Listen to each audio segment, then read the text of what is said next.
After my rebirth, I deliberately avoided my CEO wife. When she waited for me after work at the office, I snuck out the back. When she transferred to the city where I was living, I immediately requested a transfer to a remote Air Force base, signing up for a top-secret project. The reason was simple: in my past life, we had a childhood engagement, but as we grew older, she repeatedly delayed the wedding. It wasn't until we were both drunk that we vaguely had relations. Abigail Thompson always believed that I had deliberately set her up that night. However, to save face for both families, she had no choice but to reluctantly marry me. But after we got married, whenever I suggested a marital life, she avoided me like the plague. When I used my authority to order her to fulfill her marital duties, she would respectfully reply with the phrase "understood," which could only make me resolve matters manually. Unexpectedly, due to excessive force, I died on the spot. When I opened my eyes again, I was greeted by messy bedsheets, and before I could react, I heard a woman's cold voice next to my ear: "I've already called our parents. We're getting married in 5 days. Ethan, are you happy now?" I looked up and saw Abigail Thompson, not the haggard, over 50-year-old she was when I died, but her youthful and beautiful self in her 20s. It was then that I realized I had been reborn, back to just before my wedding to Abigail. My family and Abigail's had arranged our engagement when we were young, but Abigail never liked me. The marriage dragged on for many years, making me a laughingstock in the whole town of Oakville. Until one day, Abigail got drunk, and I happened to meet her. We confusedly had relations. Abigail always believed that I had deliberately planned that night, so she hated me even more. But what was done, and everyone knew, so she had no choice but to fulfill the engagement and marry me. After the marriage, Abigail was extremely cold to me, while I did my best to love her. When Abigail's company was short of funds, I handed over all of the Shaw family's assets for her to use. At home, I didn't even dare to make loud noises. When she said she liked fresh flowers, I turned the entire garden into a flower garden. I lived in such anxiety for over 10 years, finally earning a little of her smile, but only occasionally. I used to think she was just cold by nature, but now I finally understood that she had given all her love to someone else. Memories like ants gnawed at my heart, causing me sharp pains. I forced myself back to reality, looked up at the woman in front of me, and calmly said, "You don't have to marry me. We can call off the engagement." Having lived again, I wouldn't waste my precious time on a woman who didn't love me. Abigail sneered at my words. "Ethan, are you trying to play hard to get again?" I was stunned. I remembered that when I was young, I loved Abigail so crazily that I often sulked and said I wanted to cancel the engagement, but her parents persuaded me. Thus, Abigail no longer believed that I really wanted to call off the engagement. "Are you really sure that you want me to open my mouth too?" I was about to explain when Abigail turned around and left without looking back. As usual, Abigail never listened to what I said. I sighed and gave up. Anyway, to cancel the engagement, I could directly talk to the Thompson family. Compared to this, I had more important things to do. Afterward, I picked up my phone and made a call. "Professor, can I still apply to participate in the new drug research project at the Air Force Base?" At the other end of the line, the professor's voice was full of joy. "Of course. They specifically requested you as a researcher. But I've already told you that this is a top-secret project. Once you go to the Research Institute in Nevada, you won't be allowed to return for 10 years, and you won't even be able to contact anyone. Have you thought it through?" In college, I majored in aerospace engineering and consistently excelled. My graduate thesis was on a technology that the country urgently needed. Without hesitation, I replied, "I've thought it through." That's why, upon graduation, I received an invitation from that Air Force base, which was also my dream. But in my previous life, because Abigail proposed marriage after a long time, I gave up my dream to stay by her side. But in this life, I only want to live for myself. I've thought it through. I'll go. The professor was very happy. "Very good. But the project is about to start. You'll have to leave in 5 days. Hurry up and say goodbye to your family." But I basically had no family to say goodbye to. When I was 15, my parents both passed away. Since then, the Shaw family had only me. I contacted Abigail's parents, made it clear that I intended to cancel the engagement, and after hanging up the phone, I went to an auction house. My mother was a famous ceramic artist during her lifetime. After my mother's death, I had been collecting her works as souvenirs, including a piece called Love, which my mother made when she was pregnant with me. I had searched for many years. Luckily, just before I went to the Research Institute in Nevada, I happened to encounter the Love piece being auctioned. I arrived at the auction house, and unexpectedly, I saw Abigail Thompson and Tom Peterson. As soon as Abigail saw me, she coldly said, "Ethan, what are you up to now?" I didn't react in time. Abigail's delicate eyebrows furrowed. "You called my parents and said you wanted to cancel the engagement. Are you afraid I'll change my mind?" "Don't worry, I've already sent out the invitations, so it can't be cancelled." It was then that I understood that they still didn't believe I really wanted to cancel the engagement. "You misunderstood, I really..." Before my explanation could be finished, Abigail interrupted, "Ethan, just be done already." Looking at the woman's cold expression, I suddenly didn't want to say anything anymore. Whatever. Anyway, for days after the wedding, when the groom didn't show up, they would understand that I really wanted to cancel the engagement. The auction quickly began. Abigail gently asked Tom Peterson, "Tom, your birthday is in a few days. What do you want? Just tell me, and I'll buy it for you." But Tom Peterson shyly twisted the corner of his shirt and gently shook his head. "Aunt Abigail, you've already raised me, which is the greatest kindness. The things here are too expensive. I don't deserve them." Abigail frowned slightly. "My Tom deserves the best things in the world." Tom Peterson's mother was originally Abigail's subordinate. 12 years ago, she died to save Abigail. Therefore, Abigail adopted Tom Peterson and let him call her Aunt Abigail. At that time, Tom Peterson was just over 10 years old, and Abigail was nearly 20 years old. Over the years, the boy had grown into a handsome young man. I looked at Abigail and then at Tom Peterson, who was secretly blushing, and suddenly realized that I had been extremely slow and completely oblivious to Abigail's feelings for Tom Peterson. At this moment, the auctioneer's voice rang out. "Next up is the famous ceramic piece, Love."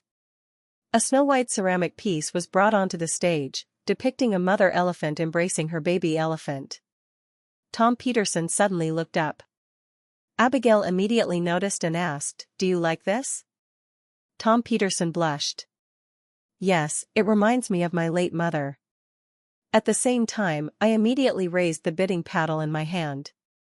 1 million. E directly offered double the market price, determined to win back me mother's relic, but unexpectedly Abigail also raised her bidding paddle, 1 million. I directly offered double the market price, determined to win back my mother's relic. But unexpectedly, Abigail also raised her bidding paddle. 1 million. E directly offered double the market price, determined to win back me mother's relic, but unexpectedly Abigail also raised her bidding paddle. 1.1 million. I suddenly turned to look at her. Abigail said calmly, "Tom likes it." Anger immediately flashed in my eyes. "This is my mother's relic." Abigail was stunned. Only then did she notice the name of the artist. The hand holding the paddle unconsciously lowered.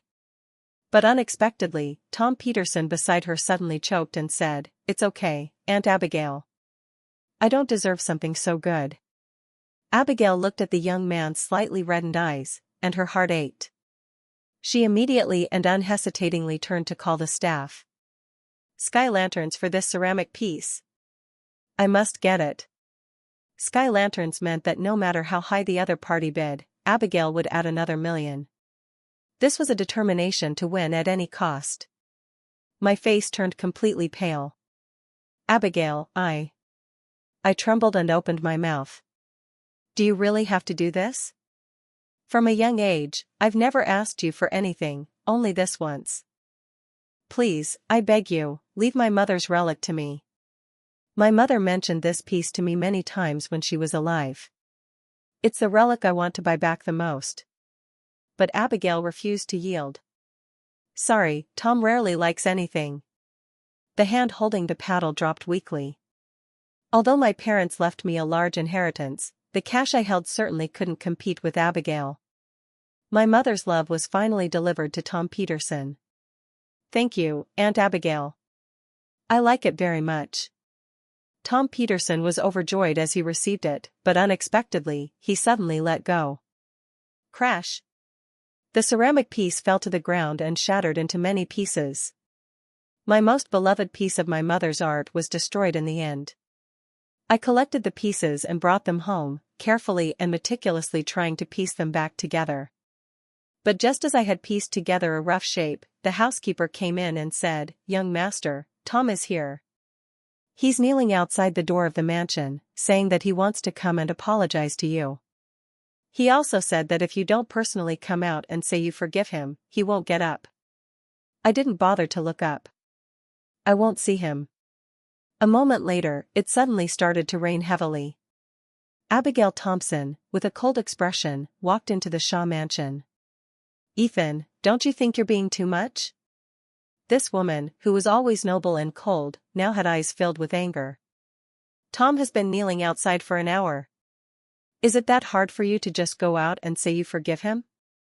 The movement of piecing together the ceramic pieces in my hand stopped. "He wanted to kneel by himself," I coldly replied. "He broke my mother's thing. Why should I comfort him and say I forgive him?" Abigail was so angry that she was trembling, but unexpectedly, her assistant rushed in. "It's not good, Miss Thompson. Tom fainted." "What?" Abigail's expression changed completely.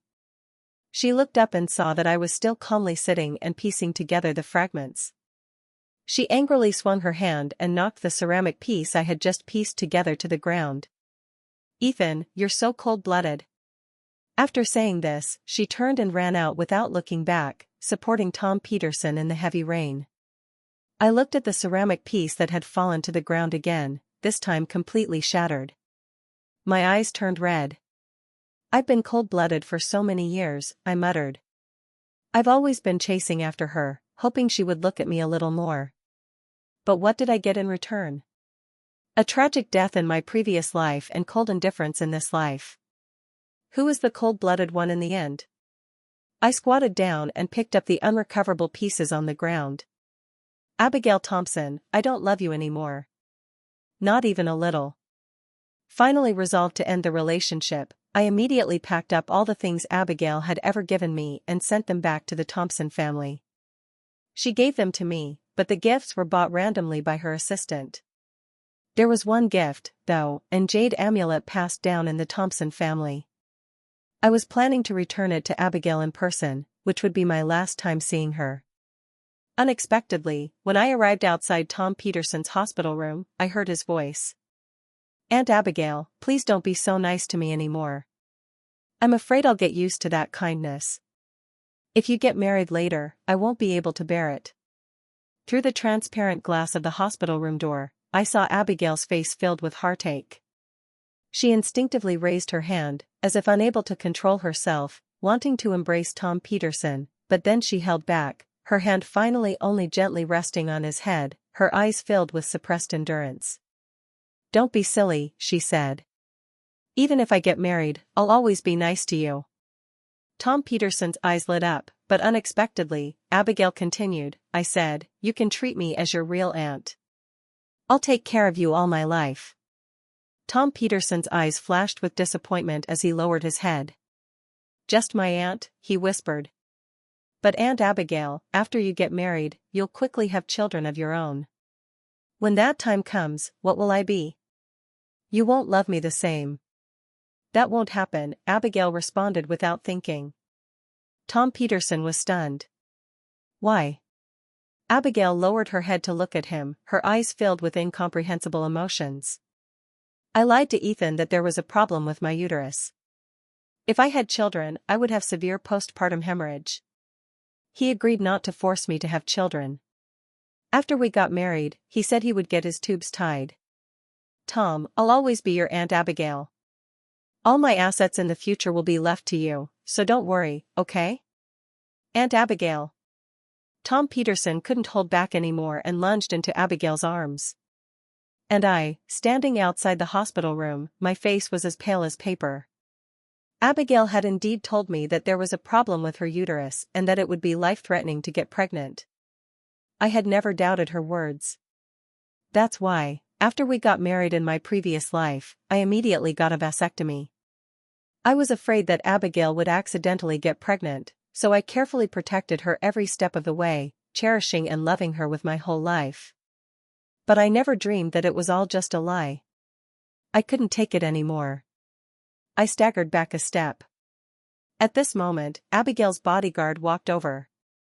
Mr. Shaw. He was surprised to see me outside the door. I flusteredly stuffed the jade pendant into his hand.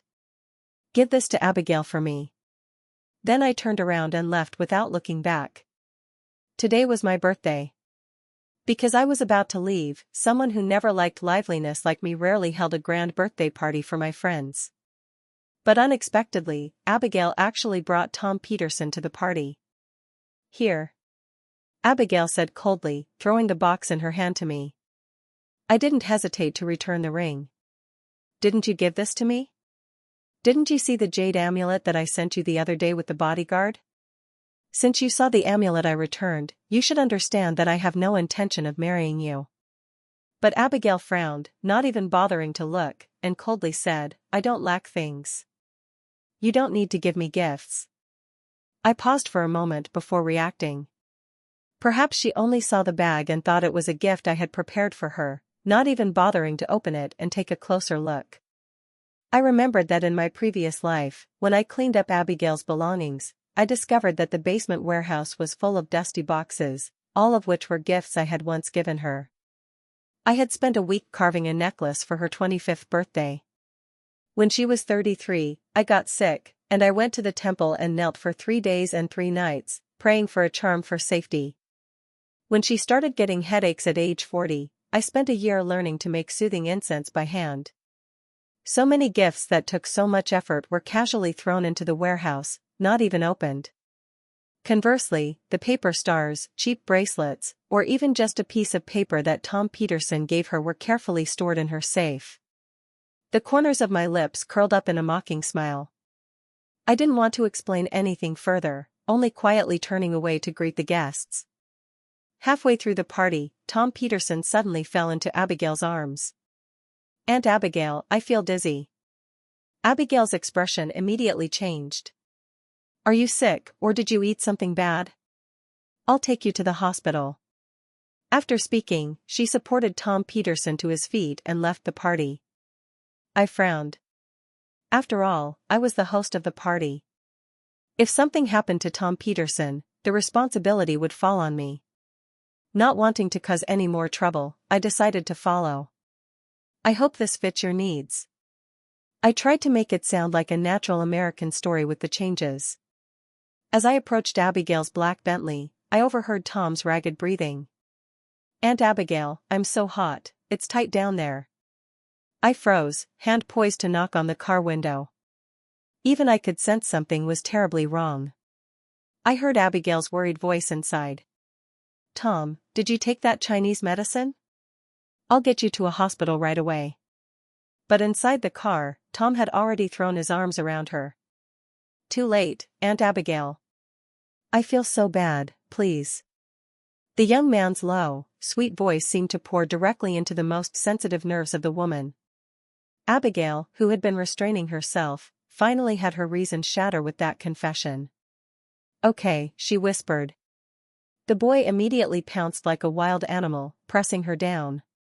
Before my eyes, the car began to rock violently, and from inside came sounds I had never heard from Abigail, seductive, enchanting, and full of temptation. I managed a bitter smile. In my previous life, Abigail and I were married for 20 years. The number of intimate encounters could be counted on one hand. Even achieving once a month eventually became a birthday gift that I had to beg for when I turned 35. I used to think Abigail simply wasn't interested in that sort of thing, but listening to the frenzied sounds from the car, I realized that it wasn't that she wasn't interested, but that she wasn't interested in me. I turned away. Perhaps this was for the best. In this life, everyone had gotten what they truly wanted. I went back to the party. 2 hours later, the party was winding down. I went upstairs to my study for some peace and a glass of orange juice.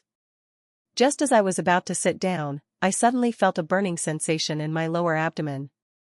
I immediately knew something was wrong.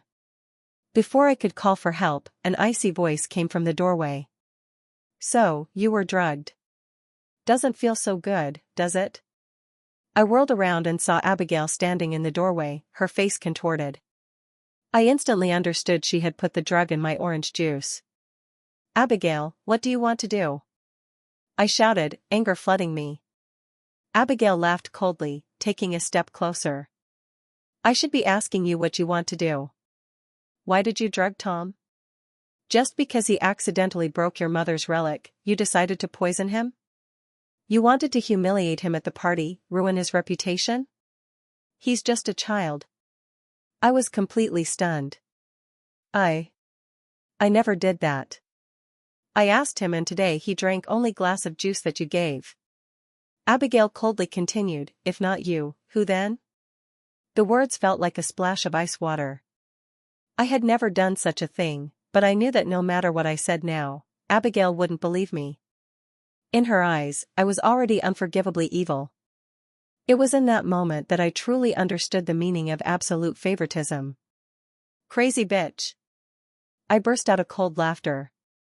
I tried desperately to grab my phone to call for help, but Abigail snatched it away. "Abigail, what are you doing?" Abigail stood over me, looking down, and replied coldly, "This drug is very potent. Calling an ambulance won't do you any good. Your only option now is to beg me." Before I could understand what she meant by "beg me for what," Abigail sneered. "Of course, you'll beg me to help you break the drug, but I won't do it unconditionally. You have to kneel down and apologize to Tom. Then I will help." I looked at her with disbelief. She had just made love with Tom in the car, and now she wanted to save me and force me to kneel and beg? A feeling of unprecedented disgust welled up in my chest. Abigail approached me. "Ethan, what are you pretending for? Isn't this what you've always wanted?" she said coldly. "You used this tactic to force me to marry you.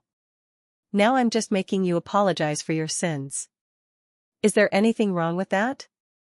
Finally, I couldn't take it anymore. I pushed her away and grabbed the letter opener from the desk, my voice frigid.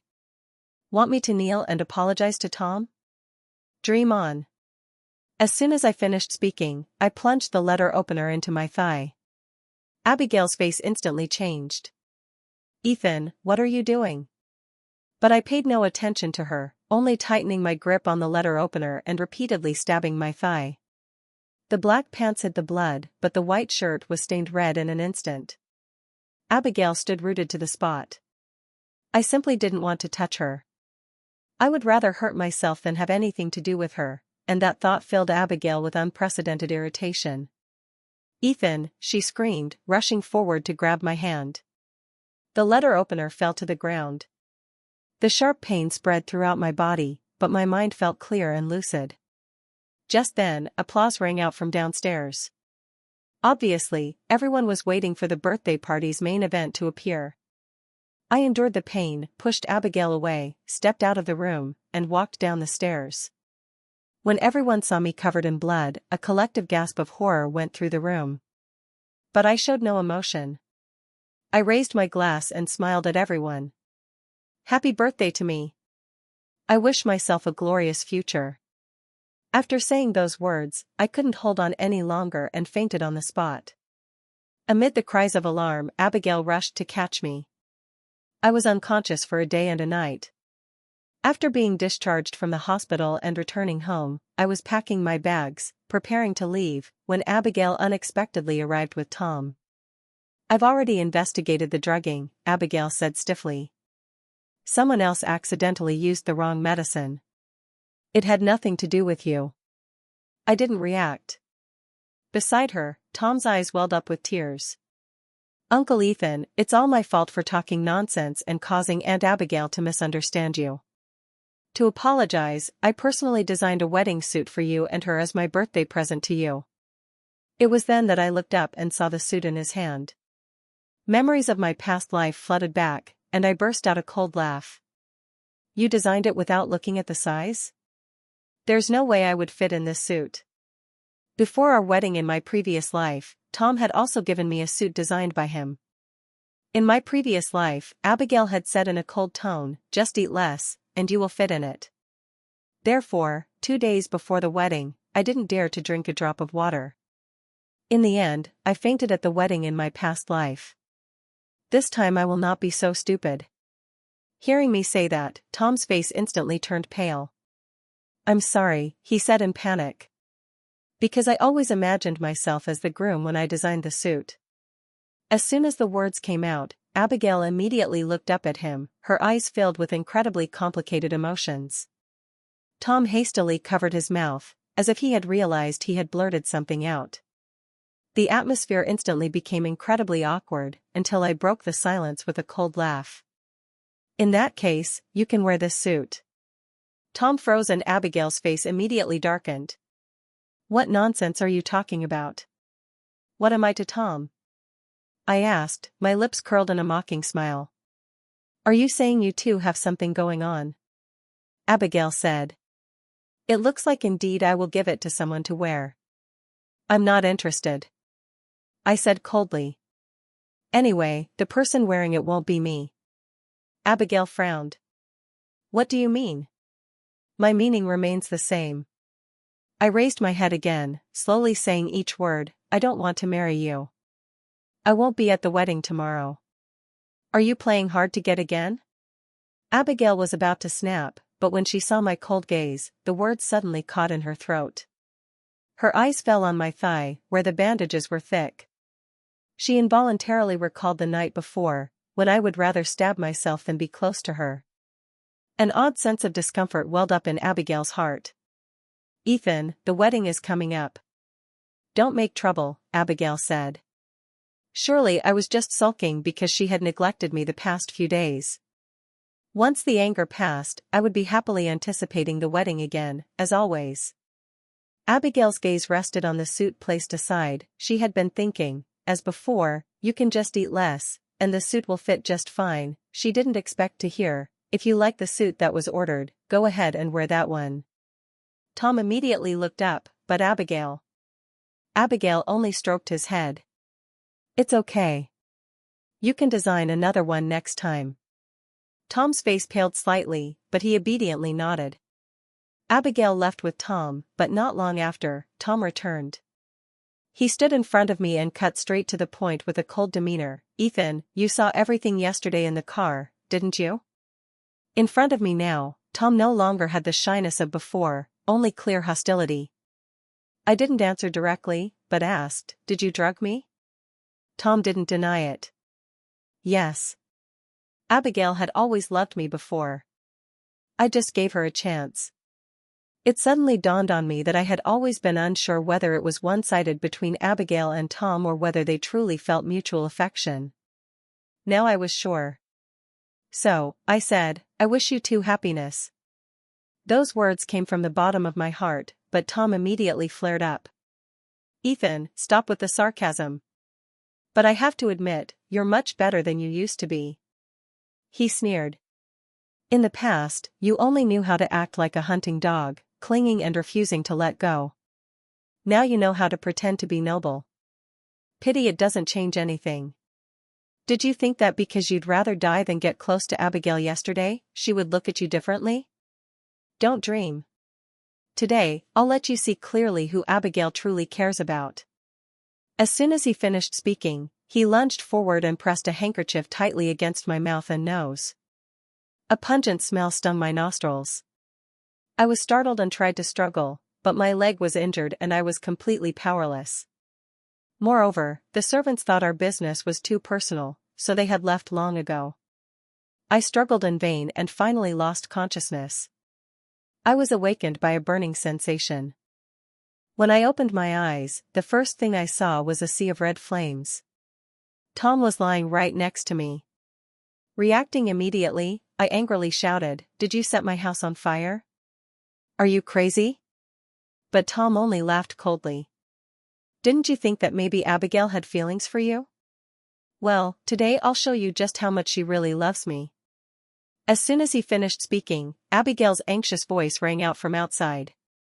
"Tom. Tom, where are you?" The malice in Tom's eyes immediately vanished, replaced by panic. He screamed, "Aunt Abigail! I'm here. Save me." Abigail quickly ran into the room. When she saw me, she paused briefly, but Tom's painful cry immediately drew her attention back. "Tom." She rushed to help him up. As she passed me, Abigail said quickly, "Ethan, I'll get Tom out first, then I'll come back and save you." After speaking, she hurried out. I managed a mocking smile, gritting my teeth and enduring the pain in my leg, using all my strength to crawl toward the door. I no longer believed Abigail's words. I had to save myself. Crawling down to the first floor, I saw that it was almost completely engulfed in flames. Abigail was clearing the escape route, while Tom stood by, watching. Seeing me appear, Tom's face changed. "Didn't I tell you to wait?" But the situation didn't allow for arguments. Abigail was about to help Tom out when suddenly, she heard a shout, "Watch out!" Tom gasped. A burning rafter fell straight down. "Ethan!" Abigail's face changed and she was about to rush over to save me, but at that moment, another rafter also fell. This time it was toward Tom. In that split second, Abigail turned and shielded Tom, the burning rafter hitting her back. Her face turned pale with pain and she screamed. At the same time, another rafter fell on my back. A sharp pain spread through me. Vaguely, I saw the firefighters finally rush in. Abigail was still holding Tom tightly, using herself as a shield to protect him. I chuckled softly. "Abigail, in this life, you still made the same choice." When I woke up, I was in the hospital, Abigail already wrapped in bandages. Seeing me awake, she opened her mouth stiffly. "I've already asked the doctor." "You quickly discharged me?" I said. It did not escape Abigail's mind that I was eager to the wedding. The wedding was so exciting that they wanted to come quickly. She couldn't help but secretly breathe a sigh of relief. Surely I was still eagerly waiting to marry her. A sense of relief rose within her. Even Abigail couldn't understand why she was having such an emotion. It was just now that she felt the warmth was about to explode. The face was immediately tightened and returned to the icy appearance. "I am at the wedding." "We'll see you at the wedding." Abigail had barely left when I called a taxi. "To the wedding hall, sir?" I didn't hesitate. "No. To the airport." Leaving without hesitation, I was already preparing myself in every possible way. At the airport, I met up with the professor, and as soon as I arrived, I received a barrage of messages from Abigail. "Ethan, where are you? Why haven't you come to the wedding yet? There's no time. Do you still want to get married? Ethan, I'm giving you 10 minutes. Get here immediately." It seemed Abigail had completely lost patience and called me directly. But I didn't even bother to look, immediately turning off the phone and throwing the SIM card into the trash. Turning around, I boarded the plane, saying goodbye to Abigail. In this life and the next, I would only live for myself. At the same time, in the wedding hall, the guests had already taken their seats. The marriage between the two great families in the town of Oakville was bound to attract attention. But behind the scenes, the wedding was a scene of utter chaos. The faces of the Thompson family were as black as ink. "Abigail, have you contacted Ethan? The wedding starts in 15 minutes. If there's no groom, we'll become the biggest joke." Abigail's face was also incredibly ugly. She tried calling my number again, but this time she only heard the cold female voice in her ear. "I'm sorry, the number you have dialed is currently switched off." Thump. Abigail angrily threw her phone on the table. What was that damned Ethan doing? Hadn't he always looked forward to this wedding? Hadn't he exhausted every scheme to get me? Wasn't his lifelong dream to be my groom? Now that the wedding had arrived, where had he disappeared to? At this moment, Abigail's mother, Abigail Sr., who had just finished calling the hospital, walked up to her. I've confirmed it. Ethan was discharged from the hospital, but he didn't go to the wedding. I suspect he really doesn't want to get married anymore. The more she thought about it, the more likely it seemed. In the past, he had even said he wanted to cancel the engagement. I thought he was just saying that. In hindsight, it must be because you treated him badly, causing his heart to grow cold. How am I supposed to explain this to his mother now? Abigail's mother and Ethan's mother were close friends since childhood, their bond incredibly tight. His mother had died early, and Abigail's mother had long treated me as her real child, always hoping that I would become her true son-in-law. Impossible. Abigail blurted out. How could he not want to marry me? But then she remembered the drugging incident from last night. The drug was so potent that anyone affected would lose their mind. As long as there was someone of the opposite gender nearby, it would be triggered. But Ethan, he had resisted touching her, even preferring to seriously injure himself. It seemed that I had truly resolved to break up with her. Thinking of this, Abigail felt as if someone had cut away a piece of her heart, and a strange anxiety invaded her. I'm going to find him. Abigail turned to leave, but her family shouted, the Shaw family mansion burned down. Where do you plan to look for him? Abigail froze. Right, she had almost forgotten that Ethan's mansion was burned to the ground yesterday. Thinking of this, Abigail felt even more annoyed. Just as she was about to go look for him elsewhere, the wedding planner hurriedly ran over. The groom has arrived. Abigail was stunned, then breathed a sigh of relief. Sure enough, how could Ethan, who loved her so much, not attend the wedding? This was just another ploy to play hard to get. Thinking this, Abigail felt slightly annoyed and planned to lecture him for his inconsiderate behavior, but as she looked up, she froze. Tom? Why is it you? Seeing the suit on the young man before her, she was even more stunned. Why are you wearing this? At that moment, the groom followed the wedding planner into the hall. It wasn't me at all, but Tom Peterson, wearing the suit he designed himself. Hearing Abigail ask him, he blushed and bowed his head. Aunt Abigail, I heard that Ethan hasn't arrived yet. There are so many guests. If the groom doesn't show up, the Thompson family will become the joke of the town, Oakville. That's why I wore this suit. If he doesn't come, then let me be the groom. I'll marry you. Then, he looked up, his eyes sparkling with determination, as if he had mustered all his courage. Abigail was stunned, but Abigail Sr., standing nearby, didn't say a word. She strode forward and slapped Tom across the face. What are you? How dare you dream of marrying a daughter of our family? Dream on. Abigail finally snapped to attention and hurried to stand in front of Tom, glaring at her mother. Mom, what are you doing? But Abigail Sr. only sneered. Abigail, stop pretending. Everyone can see that you two have an ambiguous relationship. Tell me the truth. Did that punk influence Ethan to call off the engagement? Abigail's pupils contracted. Before she could speak, Tom burst into tears. Mrs. Thompson, if you want to blame someone, blame me. It's because I love Abigail. It's because I couldn't control myself. It was me who begged Abigail to be with me. It's all my fault and has nothing to do with her. Abigail Sr. almost fainted on the spot. You two had something going on? I'll beat you two wretched things to death.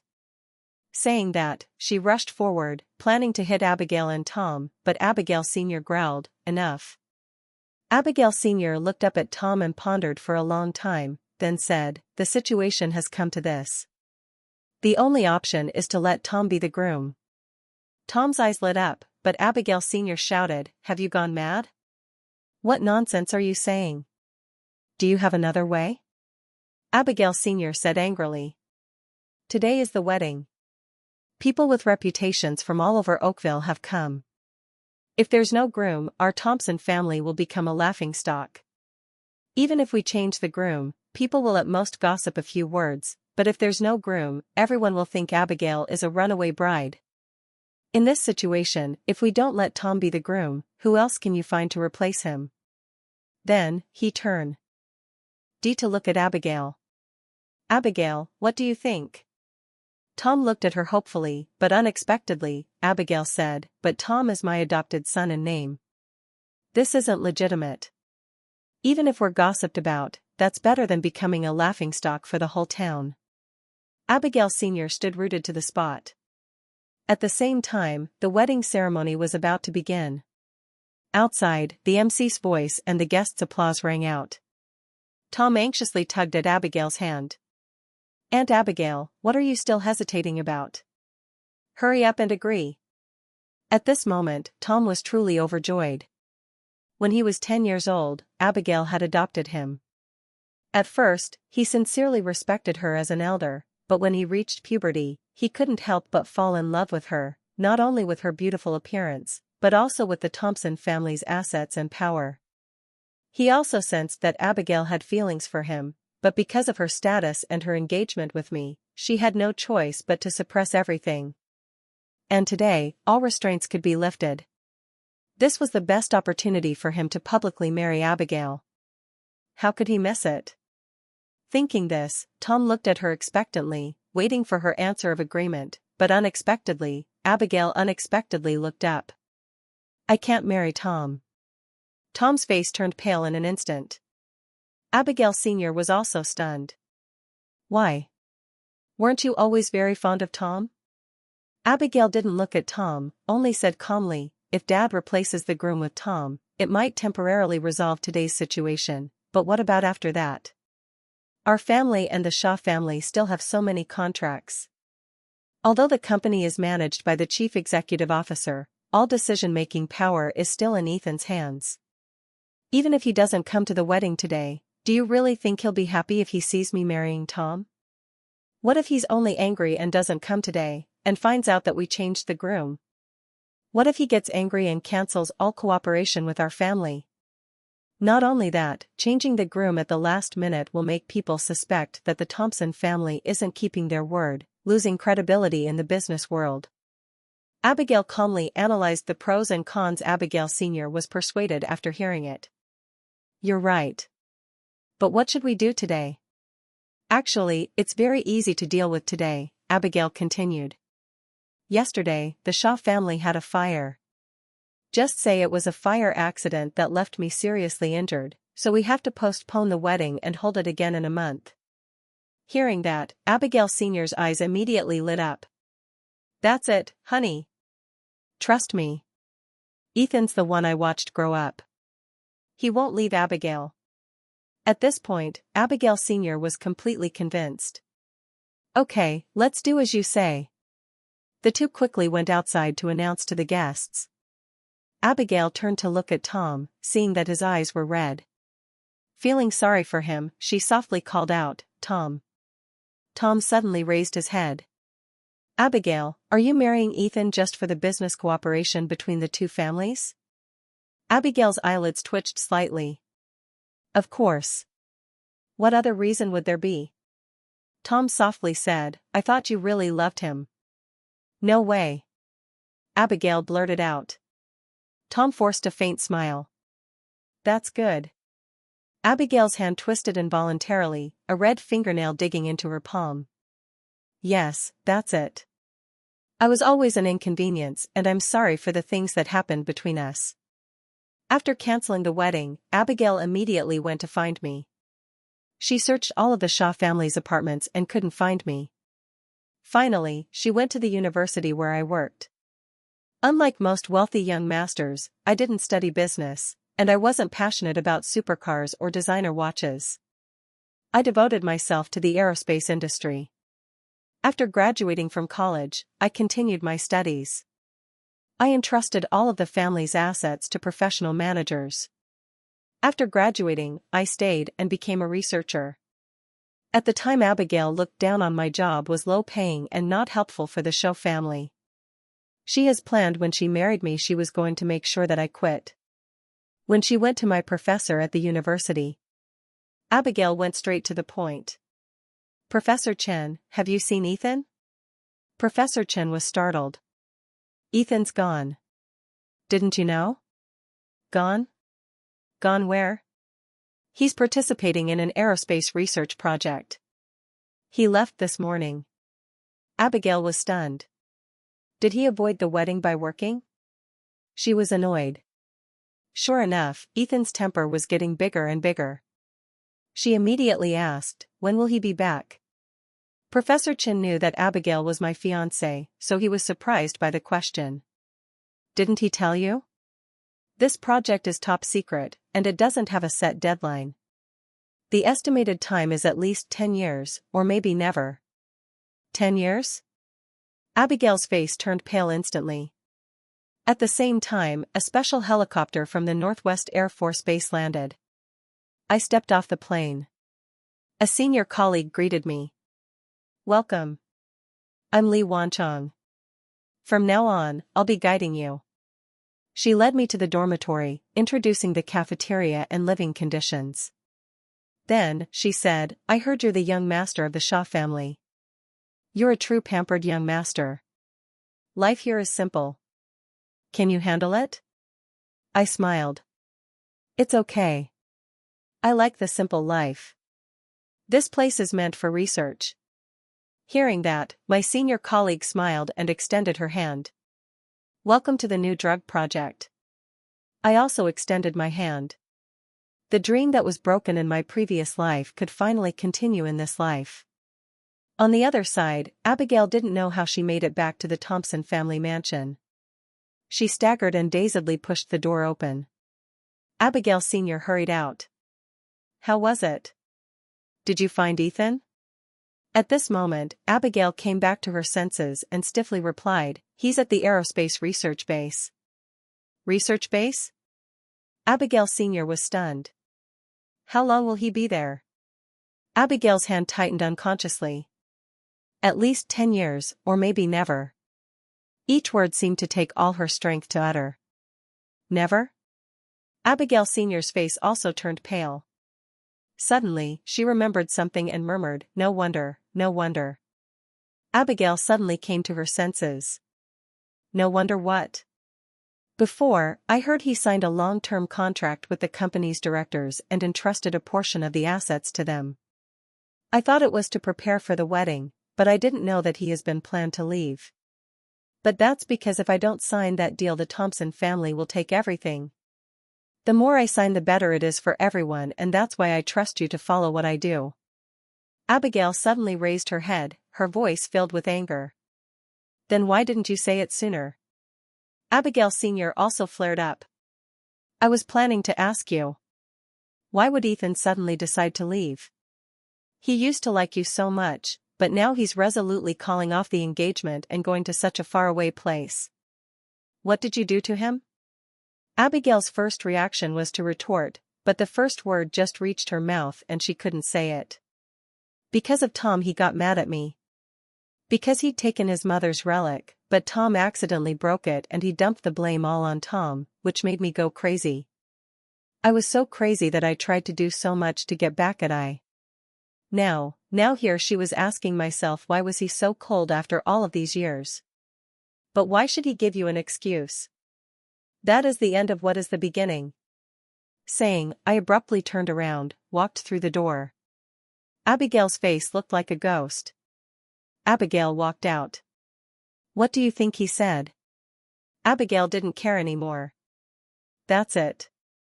But why are you going to the Thompson? What I should never had said. Abigail felt like screaming. That's okay with me, said Abigail. It was so hard to figure things out. In that moment it was so hard. It was going to be as crazy as possible now. That's so messed up, said Abigail as she screamed. It's all up to me, everything.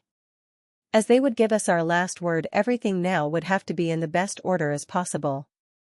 She went back to the university to find my professor and asked directly, Professor Chen, I'm sorry to trouble you, but can you give me Ethan's contact information in the research institute?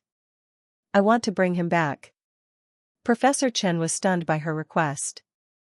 Young lady, Are you mistaken? This is a national key project. It's not a game. Every researcher is carefully selected. Once they enter, they can't just leave whenever they want.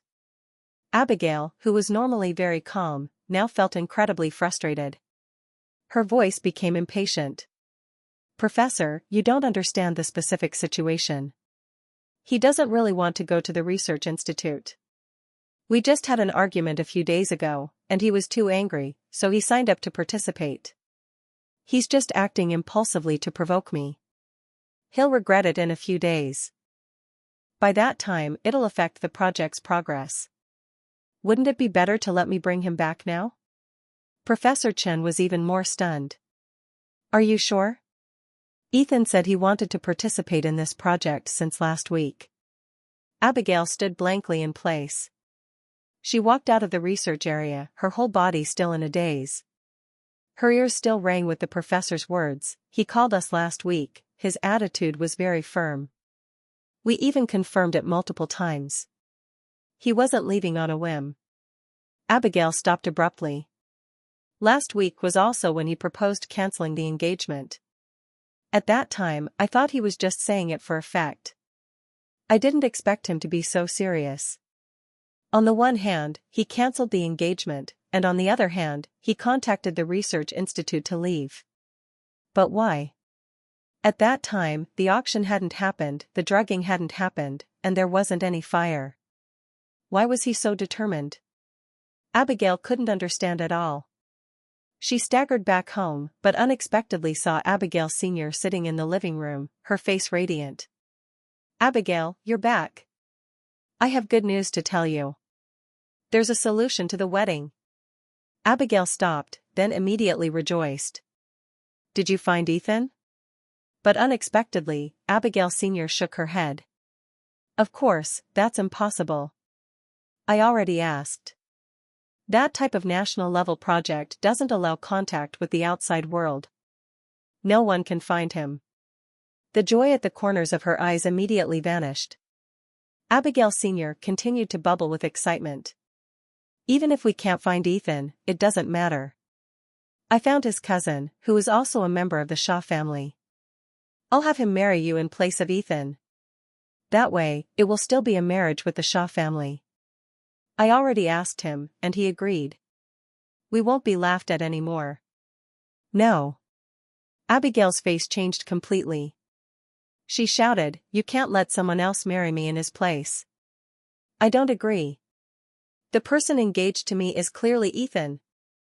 How can you just say change and it changes? Moreover, aren't you worried that he'll be angry later and cancel all cooperation with our family? What nonsense are you talking about? At this moment, Abigail Sr. frowned at her. Ethan has already joined such a long-term project. It's clear that he truly wants to cancel the engagement and truly give you up. How could he make things difficult for our family just because we're marrying someone else? Not to mention, he won't be back in 10 or 20 years. The Shaw family's assets have already been handed over to the CEO to control. He can't interfere at all. In short, the things you were worried about when you stood on the wedding hall that day no longer exist. The only thing we need to deal with is to not let outsiders think that our Thompson family is the one calling off the engagement. The best solution is to marry another member of the Shaw family. That way, outsiders will see that the Thompson family is very trustworthy. All worries have been resolved. Abigail, what are you still afraid of? Abigail's hand tightened involuntarily, her expression also dazed. That's right, she understood that everything Abigail Sr. was saying was correct. Everything that needed to be worried about had been arranged. Marrying Ethan's cousin didn't really make a difference, because that person didn't love her either. Whether she married him or someone else, it was the same to him. But why? Why did she feel that she was resisting so strongly? Her heart felt as if a piece had been dug out, the pain unspeakable. I can't marry Ethan's cousin, she repeated like a machine. I can't marry him. Abigail Sr. was so angry that she was trembling, about to yell, when Abigail Sr. stepped forward from the side and gently stopped her. She raised her head to look at her daughter. Abigail, it's come to this. It doesn't matter who you marry, whether it's Ethan's cousin or Tom. We can accept them. I just want to ask you one question. She looked directly into her daughter's eyes. You insist on marrying Ethan. Is it really for the promise and business benefits, or is it because you love him? Of course, it's for. Abigail blurted out, but choked halfway through. Because if it was just for the promise and benefits, then it was at this point. Mrs. Lee has already given up, and Mrs. Thompson understands everything and can only sigh softly. Abigail, Ethan's gone now. Don't you understand your own heart yet? Do you really not love him, or are you just afraid to admit that you do? Abigail doesn't know how she left the house. Her mother's question repeats in her mind. Her hand tightens. It's impossible. He loves someone else, he loves Tom. Thinking this, she immediately wants to find Tom. It must be because so many things have happened recently that he's confused. As long as she meets Tom again, he'll definitely realize who he truly loves is her. With that thought, she asks her assistant and learns that Tom is gathering with friends at a tech shop. She immediately goes there, but as soon as she arrives at the door of the shop, before she even pushes it open, she hears Tom's friend's voice. Tom, you used to say with such confidence that you would marry the daughter of the Thompson family. Have you finished dealing with that yet? Abigail's hand, which was about to push the door open, suddenly freezes. She can't believe her ears. Looking through the glass of the door, she sees Tom being surrounded by his friends, his face full of smugness, not at all the shy appearance she was used to. That old fiancé, Ethan, has gone to the Aerospace Research Institute. Don't expect him back for 10 or 20 years. A group of male students immediately applaud. Tom, you're still the best. You even got rid of the engagement and cooperation between the Shaw and Thompson families. Teach us how to make Ethan back out. Tom smiles even more smugly. Of course, I did a lot of things. For example, at first, Abigail agreed to hold the wedding because I drugged her. In her panic, she had relations with Ethan. Outside the door, Abigail's pupils contract violently. She had always thought that the night she and Ethan had relations, they were both drunk, but she knew very well that her being drunk wasn't that way. She had thought Ethan drugged her to force her to keep her promise to marry him, but it turns out that she was only half right. He was indeed drugged, but not by me, but by Tom. But why? Why would Tom do that? Not only Abigail doesn't understand, but the group of friends in the room are also confused. Tom, I don't understand. Weren't you trying to force Abigail to marry Ethan? Why did you do that? Tom smiles knowingly. That's what you don't understand. The Thompson and Shaw families are so closely related that the engagement is bound to happen. So I seized the opportunity to make Abigail think that Ethan was playing tricks so she would completely abandon him. Outside the door, Abigail can't believe her ears. How could the boy she once thought was lovely and pure become such a schemer? In the room, Tom's friends cheered, "Awesome, Tom. You're really amazing." Tom becomes even more arrogant. And that was just the beginning. After that, I deliberately bid high at the auction to force Abigail to buy Ethan's mother's relic. Then, I intentionally broke the relic. Next, at the birthday party, I drugged myself so that Abigail would have relations with me. Once we had relations, I knew Abigail would never let me go. But that still wasn't enough. I wanted Abigail to think that she had drugged me, so she would hate Ethan even more. It's just that Abigail's standards have risen, and she would rather hurt herself to protect Ethan. I didn't succeed that time, but it doesn't matter. I still had a final move. I directly set fire to the Shaw family's house. When danger arrived, Abigail sure enough chose to save me instead of saving him. That's how Ethan completely gave up hope. Haha. Outside the door, Abigail's face has turned completely pale. She had never thought that all the things that had happened recently were orchestrated by Tom. In the room, Tom is still triumphantly saying, "Haha. I did so many things just to make Ethan despair and back out on his own. I didn't expect that I would really succeed. Haha." That idiot ran away with his tail between his legs. This position as the son-in-law of the Thompson family is mine now. While he is still laughing joyfully, suddenly the door to the room is pushed open from the outside. Abigail, with an icy face, walks in. The smug smile on Tom's face instantly freezes, his face turning pale. Abigail? He panics, hurriedly wanting to put on his usual obedient and pitiful face, but it's too late. Abigail approaches and slaps him hard across the face. With a voice nearly gnashing her teeth, Abigail utters each word, "For all these years, you've been deceiving me so terribly." She remembers the first time she met Tom, when his mother had just died. The little boy with reddened eyes asked where his mother had gone. The feeling of guilt and heartache made her determine that she would take care of this child for the rest of her life. At first, it was really only out of responsibility and pity, but when he grew up into a young man who was different from all the people she had ever known in her circle, the young masters who were always driving supercars, wearing luxurious watches, arrogant and condescending, Tom was completely different. He was always timid and insecure, feeling that he didn't deserve anything. It was that humility that made her feel even more sorry for him, and it was that pity that made her think she loved him.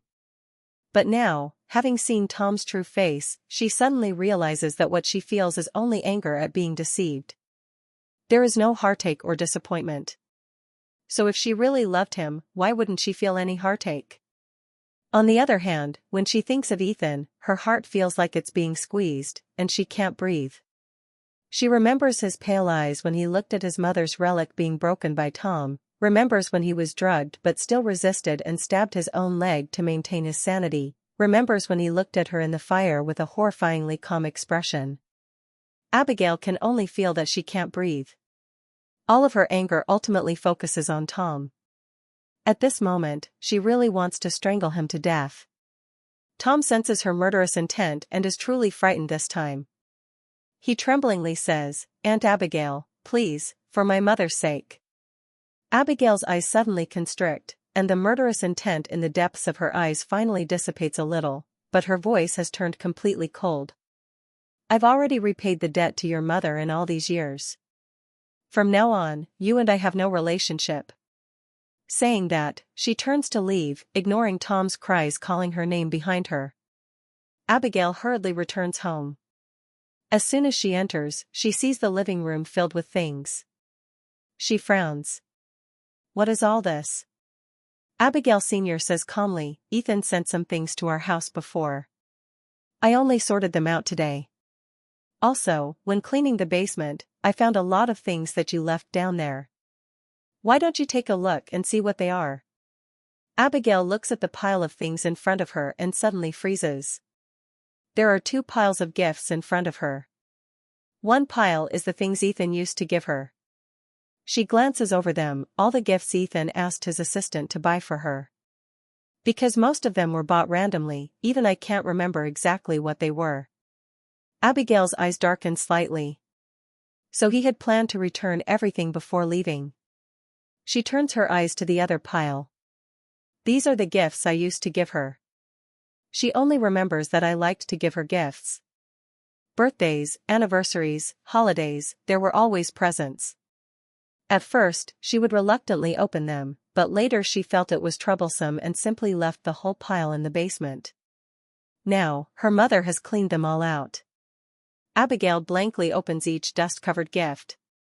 The blessing charm that I asked for her when I was in college from a famous temple and lined up from midnight to morning, the designer bag that she inadvertently mentioned on her birthday last year that I found all the way to the designer's house to buy, and the movie company she once slipped that she liked last month, that I was the one who negotiated the purchase of the company and was the gift, which were a contract for the transfer of shares.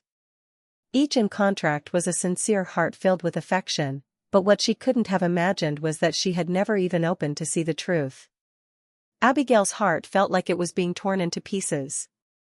What had she done? She had taken the deep affection of a man like me and trampled it under her feet, then cherished a deceiving person like Tom as a treasure. She trembled, her eyes finally stopping on the last gift. Her eyes suddenly lit up. She remembers now. That gift was the gift I sent her a few days ago. If I had really wanted to give up, then why would I still give her a gift? At this moment, Abigail feels like she has grasped the last straw to save her life. She hurries to open that gift, but when she sees what's inside, she freezes in place. Inside is the jade handed down from the Shaw family. So that gift wasn't a gift at all. Rather, I returned the engagement token to her, and I actually want to break with her. The last string in Abigail's heart is ruthlessly torn apart. She can't take it anymore. Her vision goes dark and she doesn't get out of the house.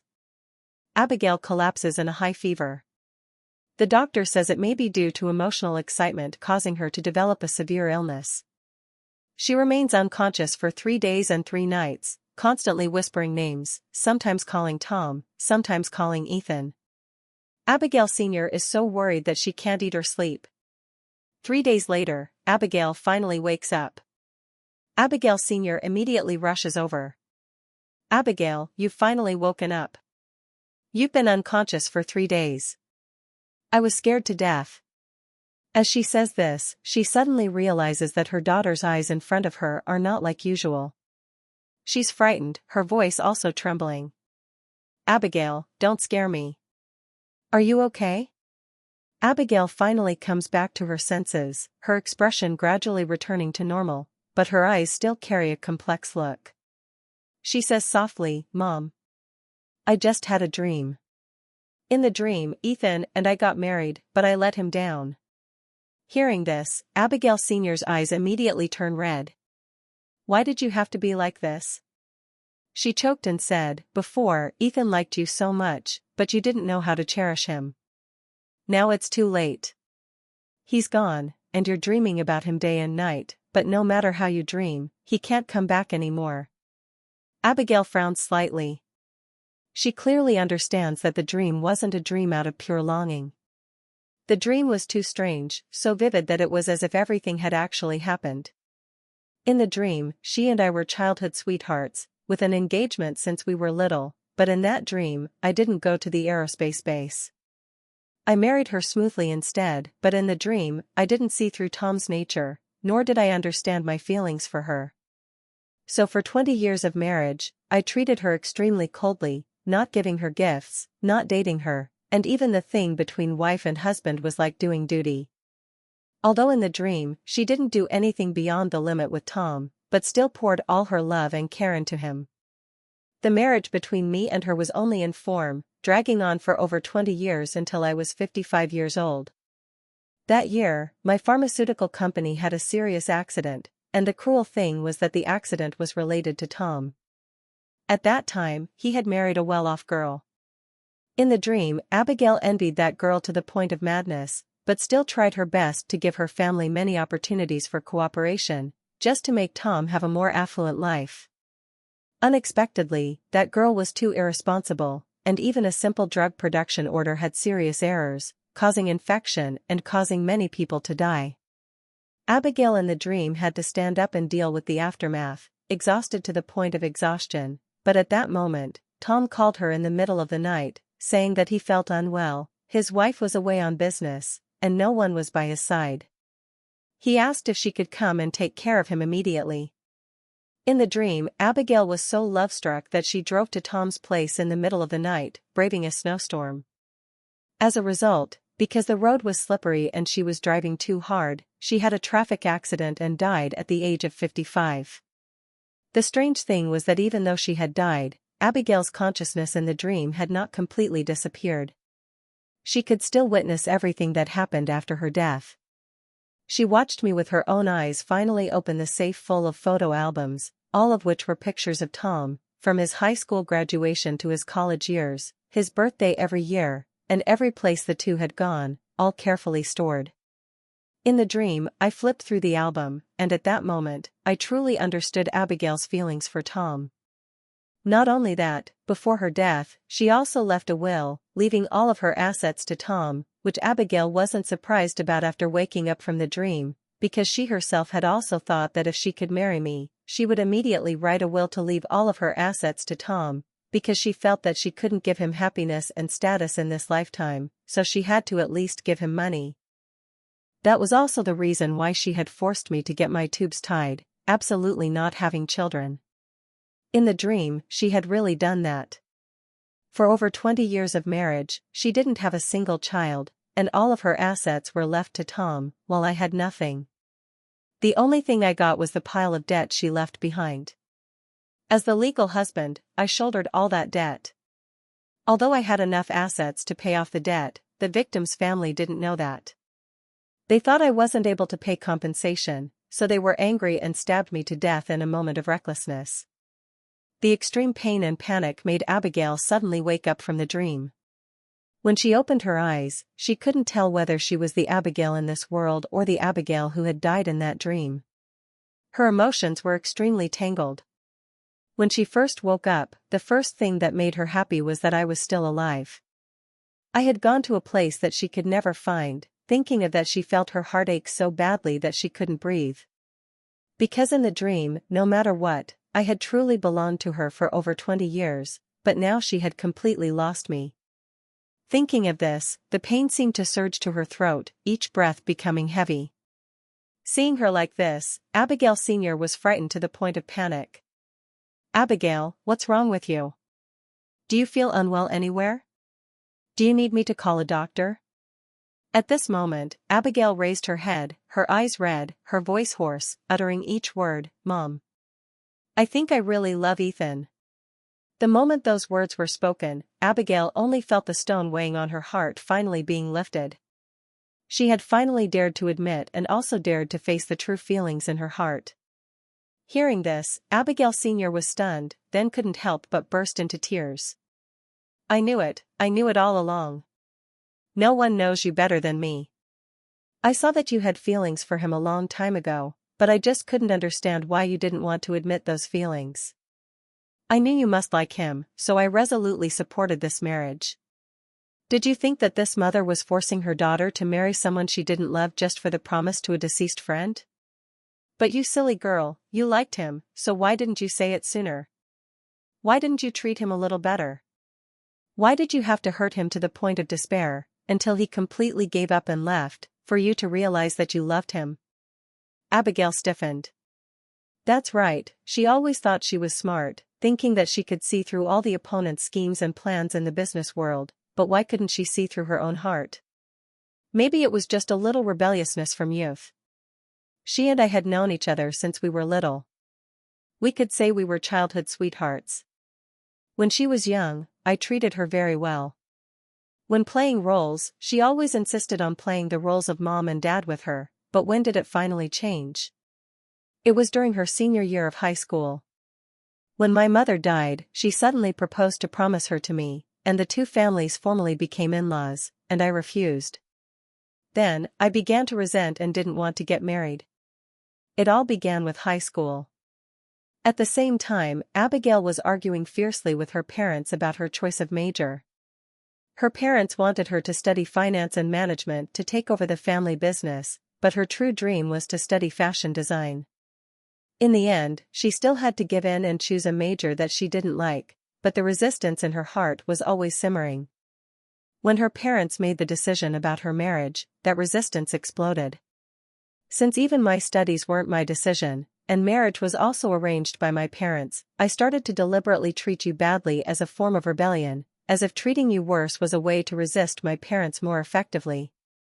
Then, near graduation from college, I met Thomas Peterson.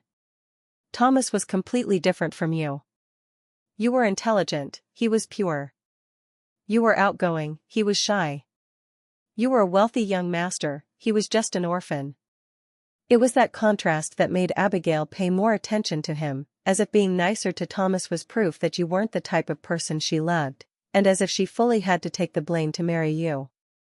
However, she hadn't even realized that she was bound by those distorted thoughts, and then kept making wrong decisions until now, when she suddenly woke up, suddenly felt pain, suddenly realized that she had missed the most precious things in her life, but was it still in time? She had only realized that Thomas wasn't the simple teenager she had once thought, but even if he was a pure person, she had never truly loved him.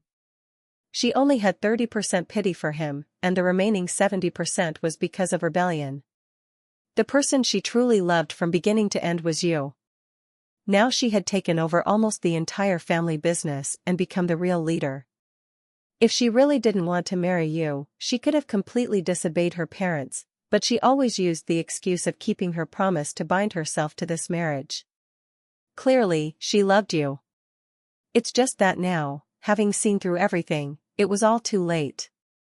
Beside her, Mrs. Thompson was still crying, and continued to say, "Now, it's all too late. Ethan's gone. That project might not come back for 10 or 20 years. You two will ultimately miss each other. What's done is done. Who hasn't ever had a broken heart in their life? Just let it go and find someone who truly suits you." Abigail's entire body trembled. She suddenly looked up. "No. I absolutely won't give up." Mrs. Thompson was stunned, seeing her clench her fists and hearing her say firmly, "I will definitely win Ethan back. As long as he's still alive in this world, even if he's at the ends of the earth, I will find him." That's right. In just a moment, Abigail has figured it all out. Compared to a tragic dream where two people both died and lived together for 20 years as strangers, reality, even if bitter, still had hope.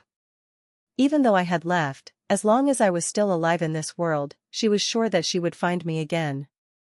She believed I loved her that much that it was impossible to say forget and forget. It was just because I had been hurt too deeply that I had temporarily run away. Now, she had also understood her heart, and as long as she seriously pursued me again from the beginning, they could still get back together. Mrs. Thompson was completely flustered. "What are you saying? Ethan's now in a national-level security project. How are you going to find him?" But Abigail said calmly, "There will always be a way. If I can't find him, then I'll wait 10 years, 20 years. I can wait." "What?" Mrs. Thompson stared blankly, seeing the daughter's eyes full of determination, knowing that she couldn't be swayed this time. The girl in front of her was no longer a child controlled by adults. Now, she had completely grown up. Even the Thompson family couldn't decide anything for her anymore. Abigail immediately took action. After being discharged from the hospital, she contacted everywhere, wanting to ask people to find out which project I was on, which base I was in, but that project was too secretive. No matter how hard she tried, she couldn't find anything. Finally, she changed direction and began to invest huge sums of money in projects related to aviation. Most of those projects were controlled by the government, but if she invested enough, under the guise of sponsorship, there might still be a chance to approach. Abigail spared no expense, constantly pouring in funds, just to clear the path for a day when she could find me. Previously, at the wedding, Abigail's parents had told outsiders that I had been injured, so they were postponing the wedding for a month, but now, more than a month has passed, and I still haven't appeared. Many people began to gossip. Abigail's parents finally admitted, "I have cancelled the engagement." The entire town of Oakville was immediately shocked. At first, everyone thought that the Thompson family would soon find someone else to marry Abigail, but unexpectedly, she publicly announced that she would wait for me to return. She didn't say clearly where I was, only saying that I had gone abroad to study, but she would definitely wait for me to return. A young lady from a wealthy family who dares to love and dares to wait. This type of love story always fascinates people. Moreover, the Shaw and Thompson families were famous and wealthy families. I and Abigail were both representative faces of the younger generation, with both status and outstanding appearances. Therefore, there was already a stable base of fans and followers online. At this time, Abigail made such a declaration of love and immediately climbed onto the hot search list. At the same time, at the Air Force Base in Nevada, have you guys read the internet? That young lady from the Thompson family, Abigail, publicly announced that she'll wait for her fiancé to come back from studying abroad. I read it, but if I remember correctly, she didn't seem to value that fiancé much before, right? I saw once that her fiancé hired all the LED screens in major shopping malls to wish her a happy birthday, but when the reporters interviewed her feelings, she only said coldly, "Wasting money is meaningless." Hey, what's that fiancé's name again? I think it was Ethan Shaw. The researchers whispered, then collectively turned to look at me. You're still quietly eating. Ethan, your name is the same as his, and even the last name is the same. My hand holding the chopsticks froze. At this base, life was almost completely isolated from the outside world. You weren't allowed to contact anyone outside, all to ensure absolute secrecy for the projects, but in reality, it wasn't completely cut off. If you really forced everyone not to access the internet, then no one could endure this monotonous life. Therefore, the researchers could still read the news, surf the net, and even order online. It was just that they couldn't post or make public statements. The ordered goods would be sent to a central location, then carefully inspected before being transferred into the base. Therefore, I also saw the news about Abigail announcing that she was waiting for me online. The curious colleagues collectively looked at me. Ethan, the time you came here coincides with the time that fiancé left. That's right. If you didn't explain, I would have thought that you were that fiancé. Everyone laughed. I forced a smile and replied softly, it's normal for there to be people with the same name and last name in this world. In fact, the base colleagues weren't very close, so apart from the mentor who had seen my resume, no one knew that I was the heir of the Shaw family. They also couldn't have imagined that a wealthy young master would give up a luxurious life and come to this hardship to do research. Therefore, after hearing what I said, no one suspected anything. They continued to gather and chat. That night, when I and that senior colleague were reviewing the data, he suddenly asked, Ethan, you didn't tell me about what happened before, but I can guess some of it. You must have been deeply hurt by your fiancé, so you came here. Now, it seems that she's realized her mistakes. I was silent, not denying or confirming it. The senior colleague looked at me, his eyes serious. Do you still love her? I took a deep breath, my eyes lowering slightly. If I didn't love her, I wouldn't have stabbed my own leg that day, nor would I have chosen to hide in this place. I wasn't afraid of hardship, just had nothing left to look forward to. The senior colleague was silent for a long time, then gently patted my shoulder. If you still love her, then don't give up so easily. Loving someone isn't just about resenting them and leaving. It can also be about forgiving, about growing up, about coming back. Do you want to consider going back? The senior colleague hesitated for a moment, finally saying, although our base has regulations that you can't leave before the project ends, if there's a special reason and you apply for permission, it's not entirely impossible. But I didn't need to hesitate. I won't leave. I looked up at him and said calmly, maybe she really regrets it now, but that doesn't matter. I didn't come here to sulk, nor did I come here to run away. I came here because I wanted to pursue my dream. That's right. I saw what Abigail said online, but I don't care.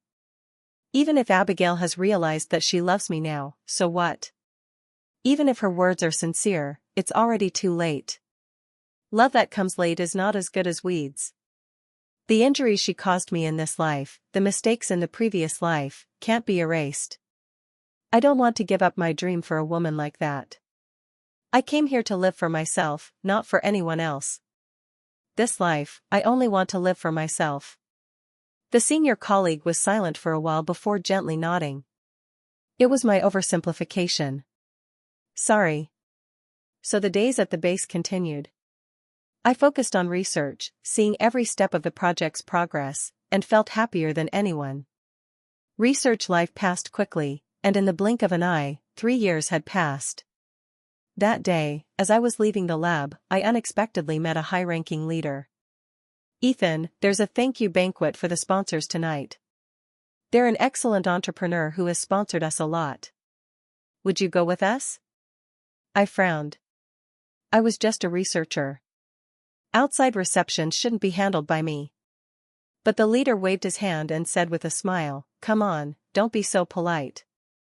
We all know up high that you're the heir of the Shaw family. You understand these occasions even better than us old guys. I reluctantly had to go with everyone to the banquet.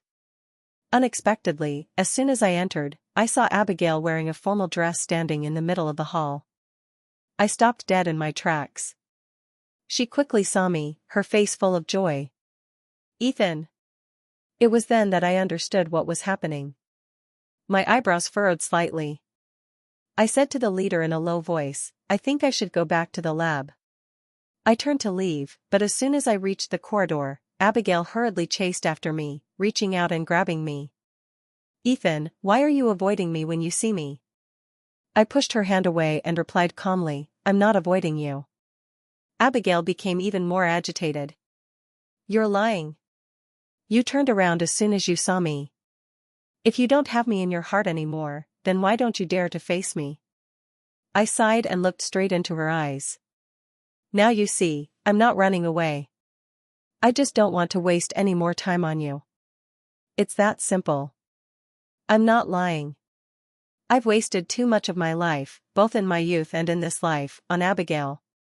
Now, I don't want to waste even a second more. Go with me. Please? I stared at her coldly, not speaking. I said that it's over. She only see an average Joe. What's the point of this is the whole relationship is completely over. Abigail said you have to give me one more shot. I know. I said. I know you and I can make all the good moments happen. I thought you didn't care about me anymore and now I am. Do you think that is a chance? If so, let it be then, because right now there isn't. It's all up to you to figure out, and if that what that takes, I am not going to waver, as there is no more you in myself anymore or myself into yourself. Looking directly at her, I only replied, it's already over, no more to see or to say, as I see it no further than to what this has come to be. I am not the right man for you, but I only wished that you can find someone. You are better off alone to figure out who you are. All I've seen are red flags and no care towards anyone, only yourself, and even when things happen, that's when you try to do something only to mess it up even more. It's like everything with the same routine as I had before. There is no choice for that kind of cycle anymore, and I am done dealing with a woman like you. Abigail, and turned around as I was about to leave, she said. All those people who are here, they just want to see what there can be between us, is what you say it or not, but I know that we are the same and that no matter what you don't have to be angry, as no one wins that way. To that all I could tell her was, there is no hope anymore, so there is no need to be here, it is best to leave me alone. Looking at her tears, I knew that nothing more would have to be said from there. She said, I can make those dreams that you dreamed with me, and that there is nothing more than what this has become just because you have me in your life.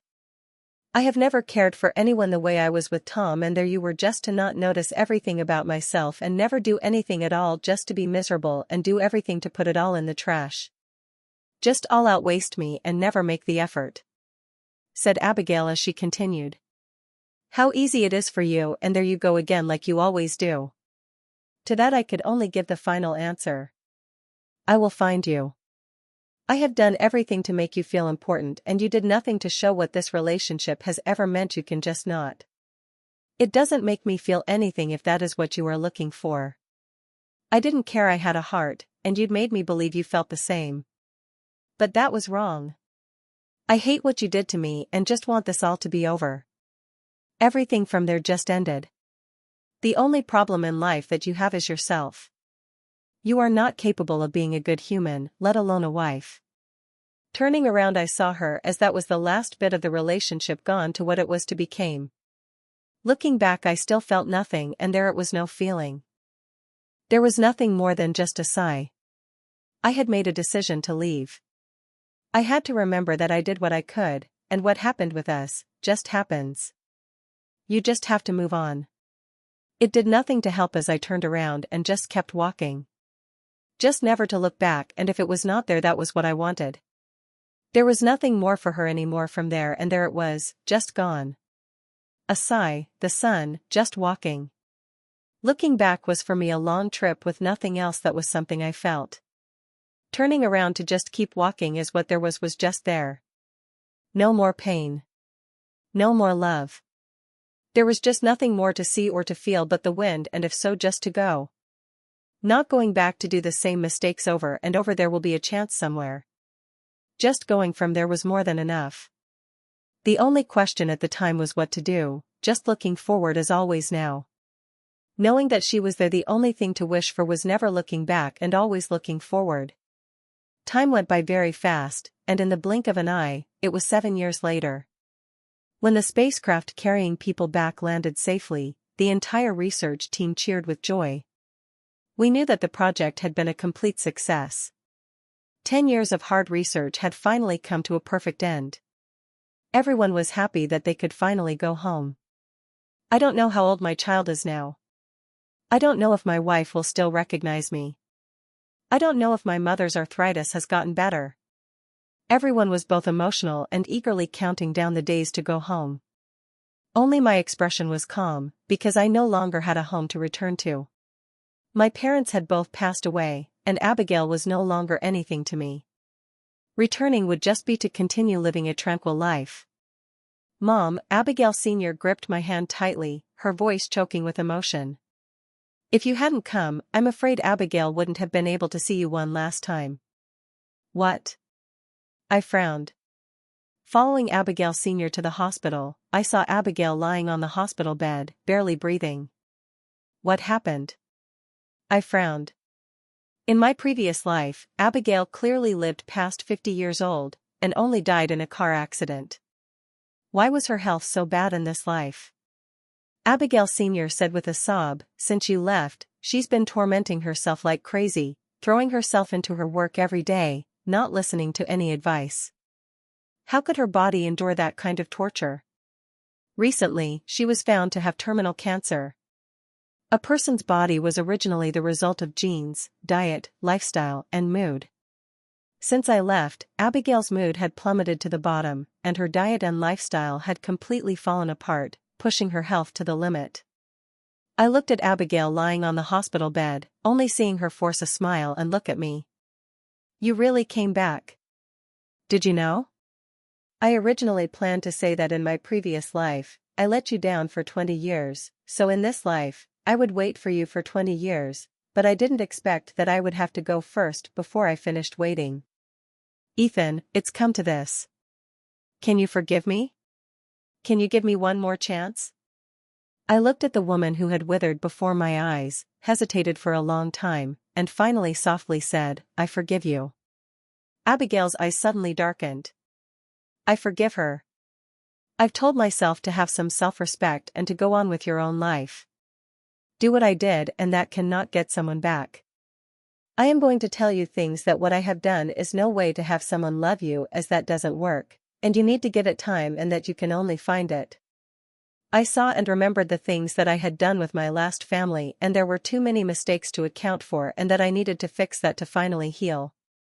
There were things that are too heavy and there are things that would be not there. Somehow everything was set and I was ready to finally let go and not waver. I looked her and just did what I had to. It was not sad but something I was waiting for. That's so messed up. I said. Somehow I did what had to be done even if it meant giving someone something that I didn't have. You want to thank me and tell them about the pain you've had. You have to respect where I had went and the things I didn't know it. Just not doing the same mistakes will set everything up but it's not you that has to work out for them. I said. Things would be said and things were said only hoping nothing more or anything could save us from here. I would always think of the times but those would be a thought, and no more actions could come about for that. It's too late, the end has to be made, and if that's it so be it. It was a decision and that was all that I needed because what would have been could have not happened because it was all that would come about. Not there anymore and that you cannot put yourself into that again. That's it, I said looking with peace and calm finally knowing that it was done. Time to close what has been and if it has to be this way then it is what it had to. Now, and with no looking back that would be all for her side and for whatever it could not become. All has ended and there would be no other way, but to move on. I did try and I do have regrets but that's okay as that will never happen, I said. Looking back it's just too hard, but it's what it is in the world today. There is just no other to see as what this has come into. There is nothing. Then I remember all of those memories that made me feel pain but that makes me who I was. Saying goodbye as there will not be any more. There will be someone and she said you were and will always be mine. As she closed everything I remembered from those dreams and it was nothing but just an image. It's okay. To cry. You just need to forget. It was all that, and if that was, and all, to it, goodbye it was. Everything will be fine if that had to be for her then. With no other than to be sad, she will now be free from it. Turning the last time, there she was, and from there with a smile, there was no her anymore from what she said but what I made her come for. It was nothing but my choice. Goodbye. But what was all the other questions? They always were going to be there. For everything if that would happen. I had to remind her what the dream was for. With no pain, no sorrow, only a smile, as there was not to look back but look forward. And so she would look after those people. It was for them. With no looking and having something to make her go, I closed my eyes and left. There was nothing more there. There are things to not think, just see the road, that what you know to do. With no further ado, that what all there would had to be as how I had it, everything changed. To where what had to be no more but just what could be, and in the future had it. Well, just what life can set. I thought and closed my eyes, the lights to be dim and everything to be all on. It's all what there is from all the hard, bad, and amazing that was always going to be the good times. Then I closed my eyes and never think of more. That were what dreams were, for the hard, the past, now the present, the future for them. All that I hope to have, and it's all there just to not think. Goodbye. For life with dreams to now wake. And there I have to be as something more, with a name as me, and only what I was. I thought, and those were the times I needed to look for. I forgive you, but now goodbye, as with the dreams is what you are. Theirs was my final choice, and had to make what I have to be. To you a new change. But to those last words, there was not going to be a dream but a reality where I was just happy. It was all gone. For just to feel me. There what had happened, but just never to see anything from there anymore. And only that's what counts. And then. It was. Now. I can say never. As that's what was for her. And me the peace and a new dream to set and create. She was now what I wanted for to look for now. And there I was happy. It was all I needed and wanted to be forever. I was there and with it. What would forever be with someone? The same, and only to have fun. That's for it. I want there. This story with the things now changed. The key moments where everything came for has and will be. What life is about. Time. To live it as so. Me. But I'm not talking to her again, so please don't take me near. This is something that I will never waver to look or to be in any form of this. All for now and forever, but still with the fear of what I couldn't get it. I see in myself not but the new things for them, and not the things I didn't feel nothing for. It's all or just not something more for anyone here, but just for what I want. We cannot be together. I looked back and sighed with the most hard tone. I see it, a person that wants everything. What are the means to the point? Cannot be with everything from it. Goodbye then. I see you. To the one who wants to ask for that. And it was all of everything. I am that and this. Thank you. For the things that had changed. They will never know all and not what to see. The good from that as life will set up. I have done my part, it will live. Good to be. To those. As there would not be something about me anymore for them. And so will it be for a long lasting. Good. To you now that all for new dream. Goodbye as you leave in our dreams. You. Me. We. Aha. The end. She never loved or thought of anyone. But just what I wanted. There will be a lot to hear, a lot for it. For it to see from the life. What I am now, and it doesn't concern the others. I will make you to forget. Those dreams will just never see light. A ghost. Now see me. I am great. The life set up. And with it. You are not what or as I loved never. She looked me the eyes and asked. Did that made me a mess? Well, the answer was. No, I smiled back. From what had to become for me to be in new. With you and all to see. And that's what happened. There will be no sorrow to what you became. The times are going to be forever, as for you this I remember all the same, and not for the other that will just fade, and all the good in me with the love that what to change. It came that what will always in me will be just that what you gave me. As that what always what should be here. The memories may change. What you are. In my dreams. What and there will be. Goodbye there then.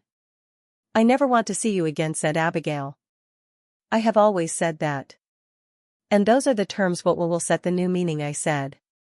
For the times and there with me. Good, you see, for that to be good whatever will. Was never going to come what I saw from your lies and heartaches. And then. There was going to be only for my things. A heart of love. New dreams. This is what will be. What I set, and this will stay with me. This is it. The same for there where will be a lot to say. But. It cannot change anything. Never. I would never see anything with you again. Just to tell the last message. Thank you. There will never be your things. Never. It was always you that I said will never come, said to this and with me for the last forever. I have to tell you there would be it be me that what was I spoke. This story as time went on has ended. What will now change? Who will know? Just my life for all that I have been here. So. May there what will come is the best. Always for the things that has changed from all that what was never loved with you. I'm going to try and rewrite so you can be with all forever. I want it so. We make it. What you love. For them what where. It can be forever to all. May this all the same. I can. So I make. It never gets old with you to wear. There, and I cannot tell with this for now.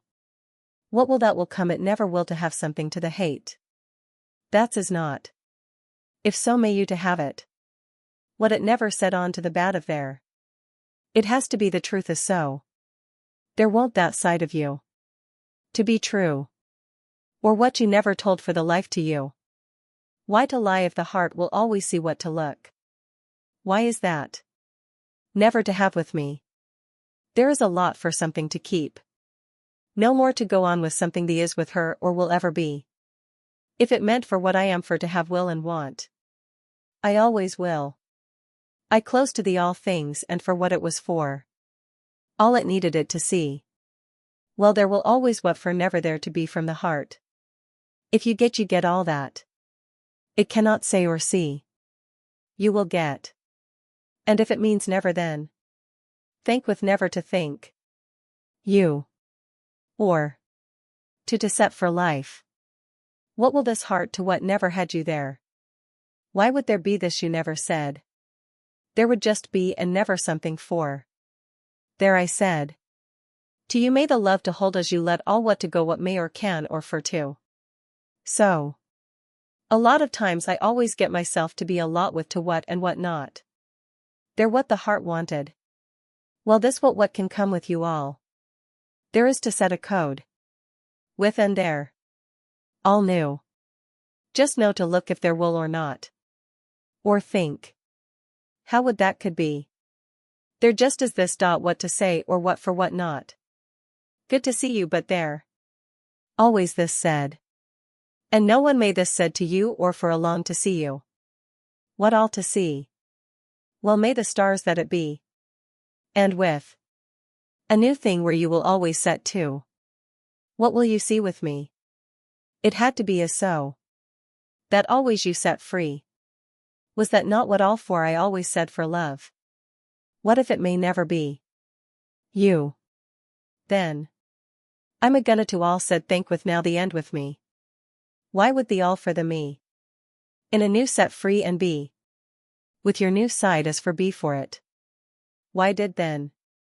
Set me for it you sayed. I won't I could set more you will ever may to be from this you said and I could you told. Thank you. Never again, for then for with you. Know all there I could say. And I all know where. To set the all of a new code. May. Well. It can never just never be. If all with that to code. For you and all. May. May the life that be.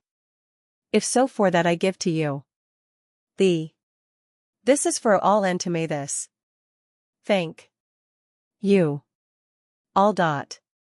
The end to a new I as to all to that all what now set me and new for you too. With. All of my heart that what you ever made to set for. Where never or had there for new with new to this. I thank. You. What there will see for this day has ended now there always you is free for all and may. The. Never. Never again would for what to what. Always. Be. Me. Thank with always to be anew. What anew to say thee. They're set to that for now and all. That you always.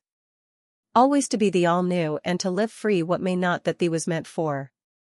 I the all love never to hold but be all set to wear the key for what never had and with this said I took a new step that to be never the same never. As the code now for me as a world of.